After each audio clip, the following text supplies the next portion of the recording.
vocês têm que me ajudar, né? Você viu aí que o pastor disse, se não acontecer alguma coisa, eu sou culpado. Mas eu vou botar aqui para nós todos. Todos vamos orar para ajudar ao pregador e vocês vão me ajudar. Glória a Deus. Em nome de Jesus. Pai, Criador do céu e da terra. Jesus, estamos aqui na tua presença.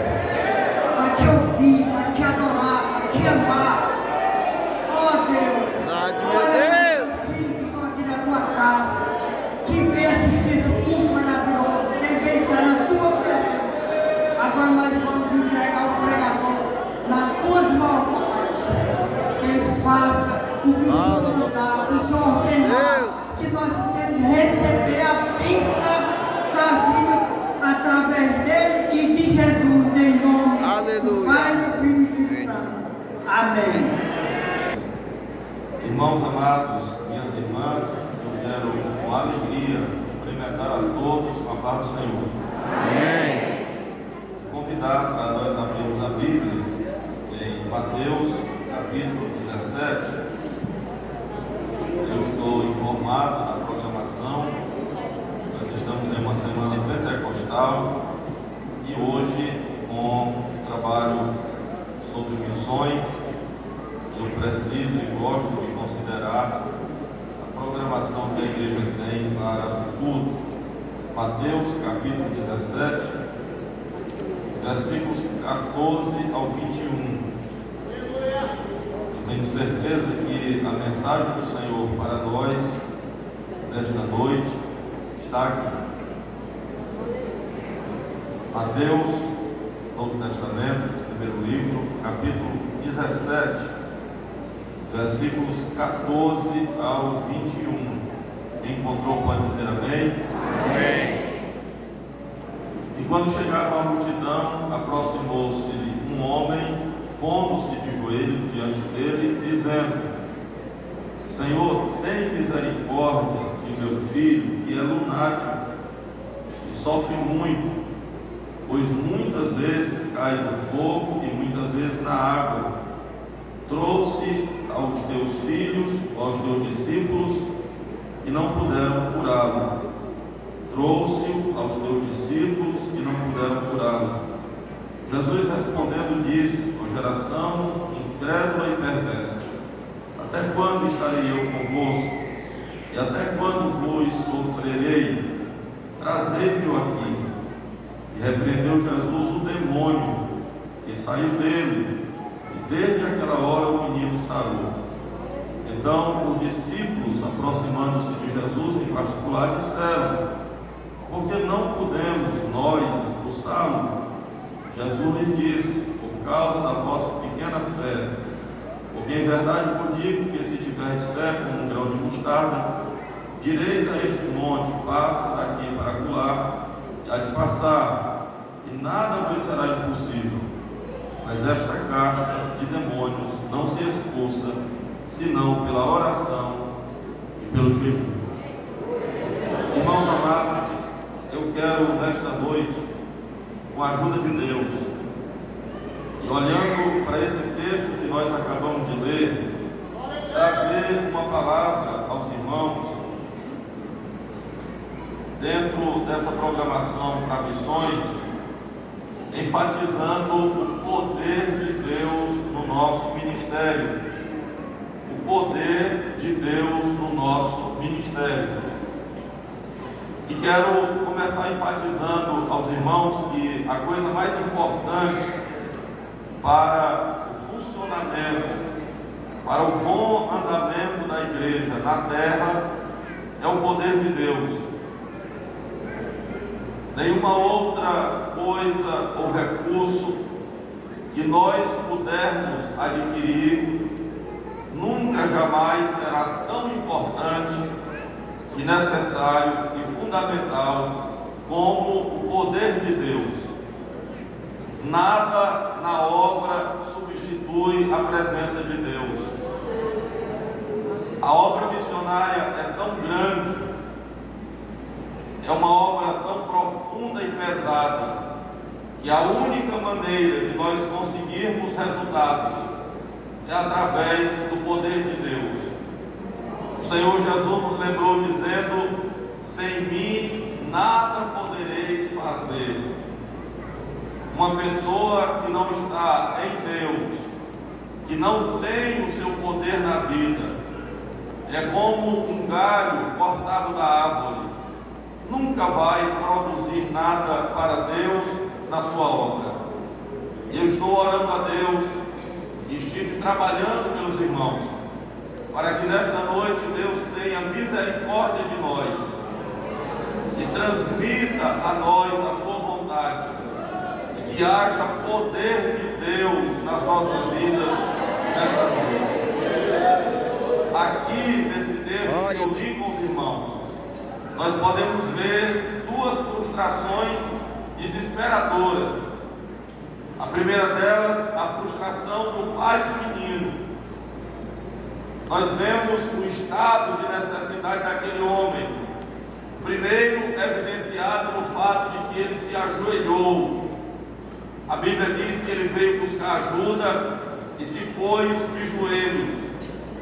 Isso fala do estado de rendição. Isso fala de algo muito forte, porque ficar de joelhos não é uma cena comum. Outra coisa que mostra o estado de necessidade dele é a característica do seu pedido. A Bíblia diz que ele usou a expressão misericórdia. Ele disse: Senhor, tem misericórdia do meu filho. Nós não pedimos misericórdia por qualquer coisa. Um pedido de misericórdia é quando a pessoa não está tranquila, é quando nós estamos à beira de um colapso, de uma situação desesperadora. Então isso mostra o estado de necessidade daquele homem. Outra coisa interessante é que na simplicidade dele, sem conhecer a fundo a situação, a Bíblia diz que ele chama o filho de lunático, como que dizendo assim: ele sofre influências da lua, ou então de uma forma mais rasteira, mais simples, dizendo que ele vivia no mundo da lua. Na verdade, aquele menino tinha um demônio. O principal problema daquele jovem era um espírito maligno que lhe possuía, um demônio que lhe fazia mal. Ninguém pode viver em paz possuído por um demônio, atormentado por um demônio. Aquele espírito mau pressionava aquele jovem de todas as maneiras. Lhe jogava no fogo, lhe jogava na água, ele rangia os dentes, espumava pela boca. Era uma situação desesperadora, e às vezes isso pode nos abater muito. Observe que aquele homem, ele chega a desabar, ele chega a mostrar sinais de desespero, quando ele pede pela ajuda do Senhor de forma tão profunda. Ele mostra inclusive a sua frustração com os apóstolos. Ele disse assim: eu trouxe aos teus discípulos, mas eles não puderam expulsar, eles não puderam curar o menino. Ficou constrangedor até para o Senhor, porque ele disse assim: eu trouxe para os teus discípulos, apontando uma fragilidade do colégio apostólico, do grupo de apóstolos. Para nós isso é muito pesado também, porque como nós estamos em uma programação para missões, é bom lembrar que aquele homem reflete também no ministério. É possível que o pai do menino, entre aspas, um dia chegue na nossa casa, e aí eu quero que você internalize isso para você, para a senhora, para o senhor, a seguinte pergunta: se o pai do menino chegar na nossa porta, e um dia vai chegar, o que nós temos para fazer?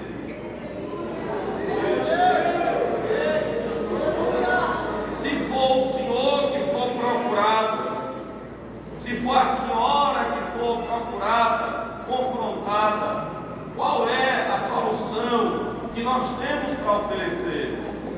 Missões é uma igreja se propondo a resolver problemas, a encontrar soluções, a entregar uma mensagem, a falar de Deus que age, a revelar algo de Deus para as pessoas. Eu penso que nós estamos em meio a uma multidão carente e precisando de ajuda. E somos nós que precisamos oferecer essa ajuda. No capítulo 4 do 2 Reis, eu gosto da Bíblia, fala de uma realidade que pode acontecer no ministério de hoje. A Bíblia diz que a mulher cuidou de Eliseu, fez um quarto para ele, e um dia ela teve um filho, por intervenção divina, o profeta orou, ela concebeu, o menino cresceu, e um dia o menino morreu. E a Bíblia diz que quando o menino estava morto, olha lá, ela pega o menino morto e sobe ao quarto do profeta e coloca o menino morto na cama de Eliseu e deixa o cadáver do seu filho na cama do profeta, como que querendo envolver Eliseu naquela situação, como que querendo que Eliseu participasse da responsabilidade. Aí a angústia de Eliseu, ou ele ressuscitaria o menino, ou ia dormir com o cadáver na cama, ou ele faria por Deus um milagre, ou ele ia ter que suportar o mau cheiro. Às vezes eu quero lembrar aos obreiros, aos líderes de missões, que o ministério pode ter uma opressão, pode ter um peso, pode ter uma dificuldade. Muita gente pensa em obra missionária apenas como um momento de oba-oba, e obra de Deus não é oba-oba. Obra de Deus tem cruz, tem dificuldade, tem tribulação, tem um momento de aperto que só Deus sabe como dói. Aleluia! Eu quero inclusive lembrar aos obreiros, a igreja é uma bênção. Pastor, o senhor está dizendo que o ministério é desagradável? Não. Ser pastor, ser missionário, ser pregador é uma dádiva maravilhosa. A igreja cuida de nós maravilhosamente bem. Olha o que os irmãos fazem por nós. Eu ando pregando, onde chegamos tem hospedagem, carinho, cuidado, atenção. Os irmãos nos abençoam financeiramente. Há um cuidado pleno da igreja conosco. A mulher, ela cuidou do profeta, ela fez um quarto para ele, ela mobiliou aquele quarto, colocou cama, cadeira, mesa, iluminação. Mas no dia que o menino morreu, ela disse: o senhor tem que participar disso. No dia que o menino morreu, ela levou o defunto para lá. A igreja sabe cuidar de nós, mas eu quero lembrar aos obreiros: no dia que o menino morre, vem para nós. Na hora da aflição, batem na nossa porta. Tem gente aqui pensando em ministério, achando que ser pastor é só tempo de festa. Eu vou lhe fazer uma pergunta: se colocarem um defunto na sua cama,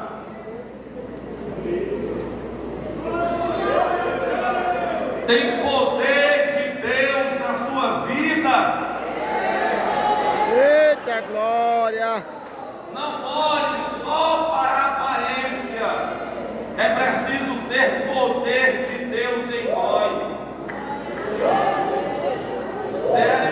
Um pregador americano conhecido, Dwight Moody, ele dizia que o pregador missionário é como alguém que anda com um balde no meio de uma população sedenta. Ele diz: tem duas possibilidades, o balde está cheio, vai atrair as pessoas, ou então andar no meio de uma população só com o balde seco e uma caneca para tirar água. ele diz: as pessoas vão vir para nós, mas ao perceberem que o balde está seco, não tem água para tirar, sedentas, elas vão voltar desapontadas. É preciso que nós, pregadores, missionários de Deus, tenhamos o poder de Deus e água no balde para oferecer para quem precisa. Glória a Deus. Quando chegarem para a Assembleia de Deus em Limoeiro, para o crente pentecostal que está na presença de Deus, saberem que ele representa os interesses de Deus na terra. Aleluia, Deus.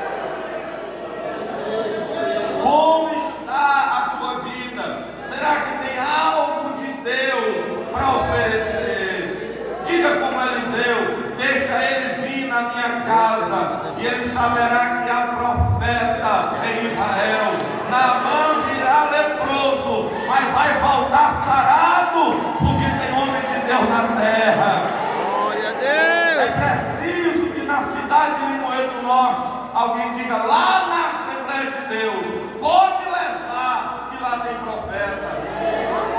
É preciso que alguém diga de você: eu conheço a casa de um crente. Se você for lá na casa dele, quando gosto da Bíblia, quando Jeroboão precisava da saúde do menino, o rei queria saber se o menino ia morrer ou não. Aí o rei lembrou dos médicos e disse: vocês aí não sabem de nada. Ele lembrou das autoridades: vocês aí não sabem de nada. Os astrólogos, ele lembrou e disse: vocês também não sabem de nada. Mas tem um velhinho crente na cidade de Siló, é Aías, porque aquele velho de fé pode escrever: Deus cumpre a palavra através do profeta. Vai lá na casa do velho. Quando ele me encontrou no caminho, ele disse uma palavra, e a palavra cumpriu. Então precisamos disso. A segunda frustração que aparece no texto é a frustração dos discípulos. Olha a reação deles. Primeiro, eles ficaram com vergonha, porque o pai trouxe o filho, o menino, e eles não puderam fazer nada. Aí ficaram com vergonha. Pastor Manuel Costa, como o senhor pode dizer isso? A Bíblia diz, está no versículo 19, que eles consultaram ao Senhor em particular. A Bíblia diz assim: que eles chamaram a Jesus em particular. Está na Bíblia? Eles não perguntaram na frente de todo mundo. Quando dá certo, a gente bota no grupo. Quando Deus opera, todo mundo divulga. Agora, quando não dá, aí a gente chama em particular: esconde aí, eu estou com vergonha. Chamaram em particular, como que dizendo: Senhor, não expõe isso para todo mundo não. Irmão, quando a gente vai pregar e dá certo, a gente quer que todo mundo saiba. Quando você está comendo bem, você bota as fotos no grupo. Você compra roupa bonita, você divulga para todo mundo. Carro novo, divulga para todo mundo. Mas quando a gente passa vergonha, nós não queremos que ninguém saia. E aqui é uma realidade. A segunda é a sensação de incapacidade deles. Eles disseram: Senhor, em particular, em secreto, por que nós não podemos? Por que nós não podemos? Eles estavam alegando a sensação que estavam sentindo de incapacidade. Isso aqui afeta, se não todos, eu não sei, aqui pode ter alguém mais crente do que eu, com certeza deve ter, mas a maioria de nós passa por isso aqui. Eu não vou dizer todos, porque aí, não sei, mas eu penso que se não todos, a maioria já passou por isso aqui. Quando nós pregamos e não dá nada, parece que Deus deixa a gente sozinho no púlpito, para você entender que depende dele. Glória a Deus. Parece que Deus não fazer. Irmão, tem culto que nós pregamos que a gente sai abraçando os irmãos e querendo tirar foto de todo mundo. Não é assim os obreiros aqui? A gente quer que se fale daquele culto. E tem culto que nós participamos que se a gente pudesse entrar no buraco e sair na sala de casa. Não é assim? Se você pudesse, você não daria notícia para ninguém. Que é isso? A sensação da incapacidade. Outra situação, você vai orar por uma pessoa e não acontece nada. Você pode gritar, chorar, impor as mãos e não acontece nada. Outra situação desesperadora, quando você vai orar para expulsar o demônio, repreender o espírito mau e sai de lá de cabeça baixa. É frustrante para todo mundo. É frustrante para você, principalmente se você é obreiro. E é frustrante para quem mandou lhe chamar, porque acreditava que o demônio sairia. Eu lembrei, isso não é para você anotar não, é só para descontrair a mente da gente. Um pastor foi expulsar um demônio, certo? Só para a gente sorrir. Aí o demônio esturrando no Maranhão. E ele disse: sai, demônio. O demônio disse: não sai. Sai, demônio, não sai. Sai, demônio, não sai. Aí esse obreiro disse: pois bem, um de nós dois tem que sair. Já que tu não vai sair, eu saio. Eu já disse que não sai, eu vou sair. Bom, está resolvido. Interessante aqui é que nós temos 9 homens crentes e experientes. 9 homens experimentados no trabalho, impotentes diante de um menino endemoniado. Aqui, meus santos obreiros, irmãos, estão 9 homens, obreiros, valorosos, crentes da Assembleia de Deus, impotentes diante de um menino endemoniado. Aí eu quero, com a ajuda de Deus, continuar mostrando para os irmãos um ministério sem o poder de Deus. Eu estou falando do poder de Deus do nosso ministério, mas eu quero falar um pouco sobre o ministério sem o poder de Deus. Sem o poder de Deus, todos nós, sem exceção, diante dos demônios, ouça, diante dos demônios e dos outros nossos inimigos, nós seríamos engolidos vivos. Eu vou repetir para você não perder, levar para casa na alma. Sem o poder de Deus, diante dos demônios, e aí eu fiz um parênteses aqui hoje, e dos outros nossos inimigos, nós seríamos engolidos vivos. Está na Bíblia, nos Salmos, eu gosto da Bíblia. A Bíblia diz assim: se não fora, Salmo 124, né? Se não fora o Senhor que esteve ao nosso lado, quando eles se levantaram contra nós, nós teríamos sido engolidos vivos. Você sabe por quê? O diabo ainda não tragou você, porque a mão poderosa de Deus lhe guarda. Sabe por que os inimigos ainda não me devoraram? Porque tu és preciosa, precioso diante do Deus de Israel. Há uma ordem de Deus em teu favor. Se tu pode, levanta a tua mão para adorar a Deus que cuida de nós. Aleluia!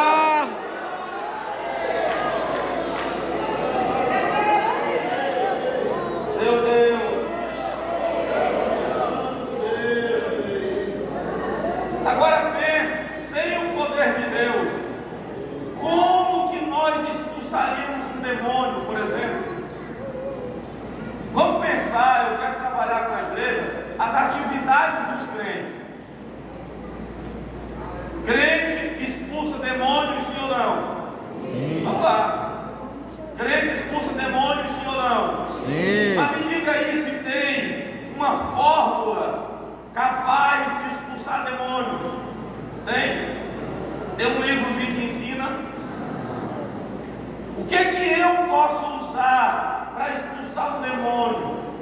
ele vai zombar da minha capacidade. O demônio vai rir do meu talento. Nós vos expulsamos em nome de Jesus, a quem Paulo prega. O demônio, eu conheço Jesus e Paulo. Sei quem é Paulo, mas você quem é? Ou decepção desastrosa. O que nós podemos fazer? O Senhor Jesus disse assim: esta casta de demônios não sai com coisa alguma. Coisa alguma. Não tem fórmula. Eu quero lembrar a igreja que está reunida diante da Bíblia que a batalha espiritual é uma realidade. Ainda hoje a batalha espiritual está travada. A maioria dos problemas e perigos, olha o que está vindo para nós, que nós enfrentamos, são causados no mundo espiritual.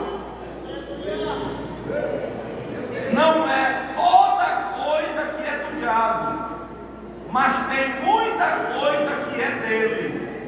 Olha o que eu quero dizer aos irmãos por Deus: nem toda coisa é diabo, porque aí é fanatismo. Andou de barriga, o diabo está, irmão, estou com meu muito, estou tonelado. Não é diabo. Tem gente que compra tudo que vai passando na rua e pede oração ao pastor: pastor, olhe por mim que o diabo se levantou para ferir minhas finanças. O diabo está dizendo: quem comprou foi tu, quem assinou o papel lá foi tu, não bota a culpa de mim não. Mas a Bíblia diz assim: não ignoreis os ardis de Satanás. Tem coisa que o crente tem que ter olhos espirituais e ouvidos atentos para saber que é o diabo que está fazendo. Eu aprendi na escola dominical há muitos anos, há uns 200 anos atrás. Eu aprendi na escola dominical, sentadinho ouvindo uma oração que até hoje eu faço: Senhor, ajuda eu a ouvir o barulho do chocalho da cobra, para eu poder escapar da mordida dela. Irmão, quando você ouve que a cobra está aproximando, você pode tomar as providências para não ser mordido. Mas é terrível quando você tem uma cobra maldita para lhe morder e não sabe. Olhe, aqui no texto nós temos evidências da operação de um demônio. O menino estava endemoniado. Tinha gente que achava que não era. Eu quero lembrar, principalmente, me permito, os obreiros, quem é da obra de Deus. Os demônios, isso aqui não é heresia, é Bíblia. Os demônios mais ferozes e mais valentes, eu penso que são destacados contra nós. Os demônios mais valentes. Pastor, tem demônio mais valente? Tem. Tem demônio mais feroz? Tem. Que o Senhor disse assim: esta casta, uma casta de demônio diferenciada. Ele disse: não sai. Ou seja, uma casta de demônios diferenciada. Então, eu penso que os demônios mais ferozes são destacados contra nós. Imagina um demônio feroz com um arco pesado apontando para nós.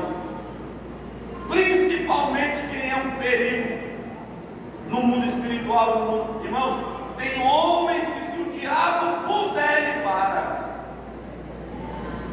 Tem mulheres que o diabo não ouça isso aqui, não medirá nenhum esforço para anulá-la, para tirá-la da obra. São preciosas demais e o arco do diabo está apontado. Alguns, pastor, quando eu vejo crentes irmão, é porque essa pessoa não perturba no mundo espiritual. Quem não tem dificuldade de ser crente é porque não perturba o inferno, não causa prejuízo no mundo espiritual. Tem gente, irmão, que o diabo diz assim: deixa esse aí, tá? Bichinha do maleonte. Deixa a bichinha dela aí. Ela não está fazendo mal nenhum para nós. Agora, irmão, uma mulher de Deus cantando, pregando, jejuando, ganhando almas, cooperando, trabalhando, carregando, indo atrás, buscando, fazendo a obra, se prepare, minha irmã. Ser usado por Deus é bom, mas pense na pancada. Você não sabe as dores. Eu ouvi o pastor contando que na África foram prender um missionário.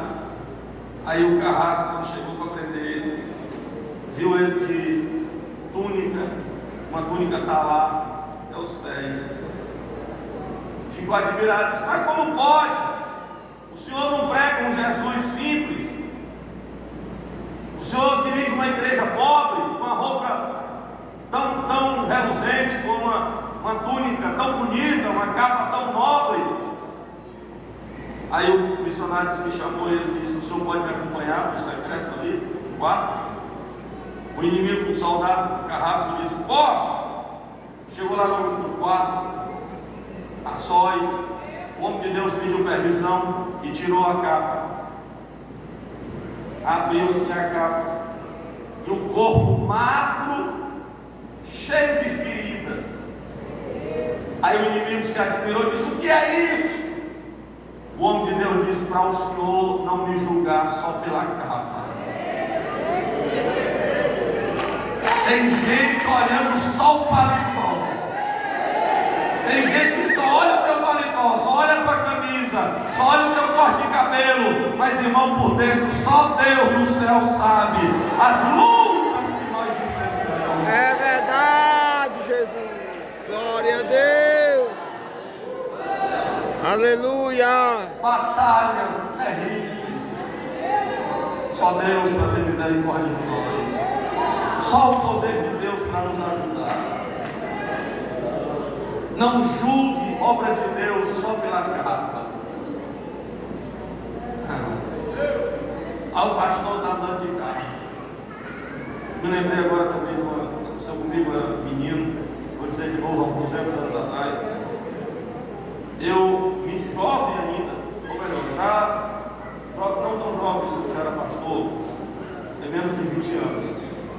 Aí cheguei no açougue da cidade para comprar carne, a irmã, vou dizer o nome, coisa. Disse: ô pastor, diga, eu vou atender o senhor. Que carne o senhor quer? Aí tinha um moço assim, uma cara não simpática, para não ser muito pesado com ele. Disse: o senhor é pastor? Eu disse: sim, senhor, pela graça de Deus. Ele disse: eu também queria ser pastor. Se fosse para mim para a igreja para ser pastor, eu queria. Saliência, né? Aí eu disse para ele: o senhor pode, vá, é possível. Ele disse: eu posso ser pastor? Eu disse: pode. Ele disse: como é?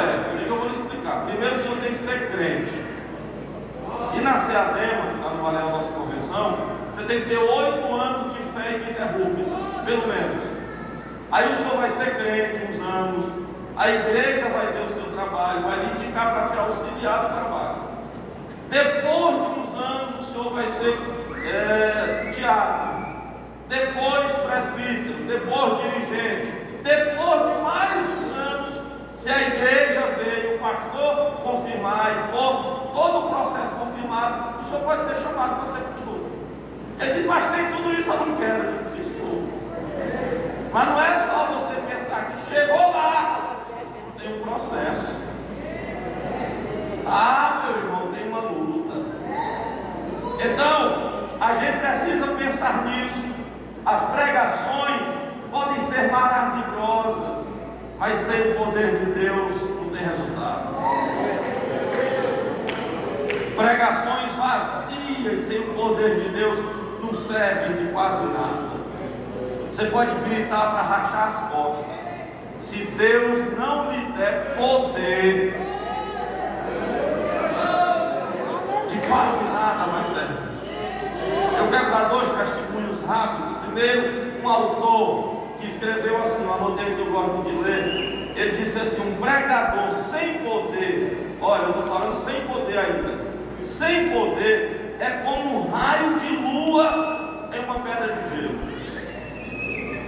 Pense aí o que faz um raio de lua em uma pedra de gelo. Nada. O que um pregador frio pode oferecer? Diz que um pregador estava pregando e um senhor dormiu. Ele gritou de lá para o menino: ei, acorda teu avô, ele está dormindo, está com vergonha. Aí o menino, que não tem juízo direito ainda, gritou de lá: acorda o senhor, foi o senhor que fez ele dormir.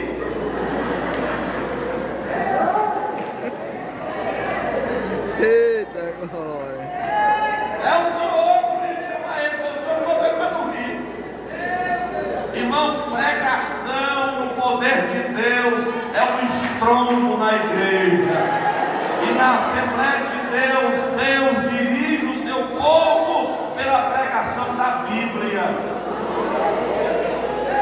Há um registro do Papa Bento XVI, Joseph Ratzinger, que ele, no sínodo da igreja romana, da igreja em Roma, ele fez uma declaração aos padres reunidos, está anotado, tem pesquisa sobre isso, e disse: senhores padres, eu tenho certeza, olha o que ele disse, eu tenho certeza que a nossa igreja é de Deus.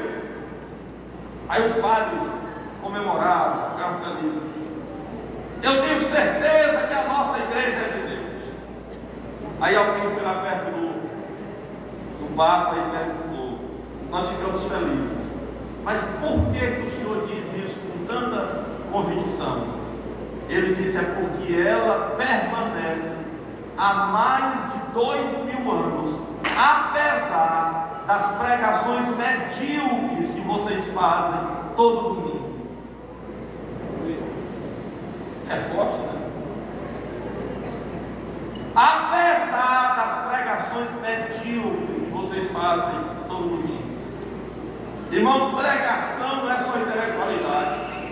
Obra de Deus não é só capacidade mental. Eu vejo uma pregação na Bíblia que hoje seria um estrondo. Primeiro, eu gosto da Bíblia, 1 Reis 18, 21. A Bíblia diz que Elias do Carmelo, ele fez uma pregação tremenda.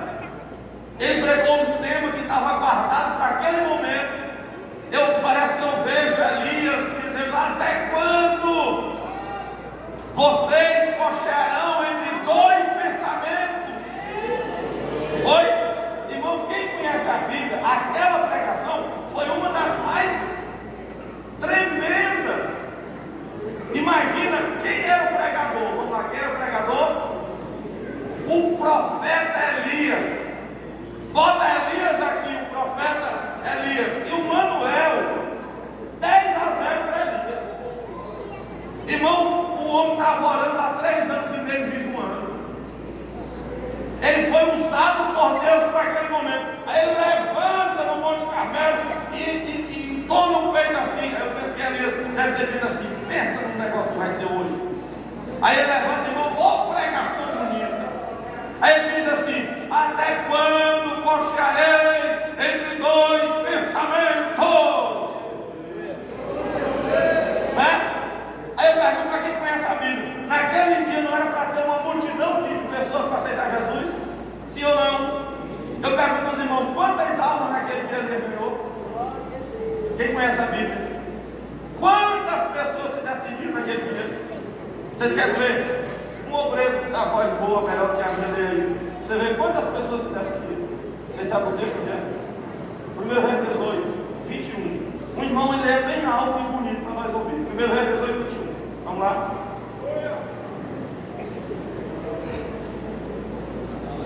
Vamos. Vai. Quem vai ler o obreiro? 50 é em pé, melhor. Vai. Isso.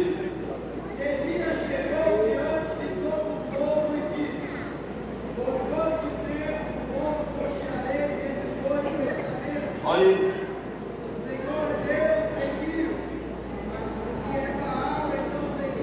Aí quantas pessoas?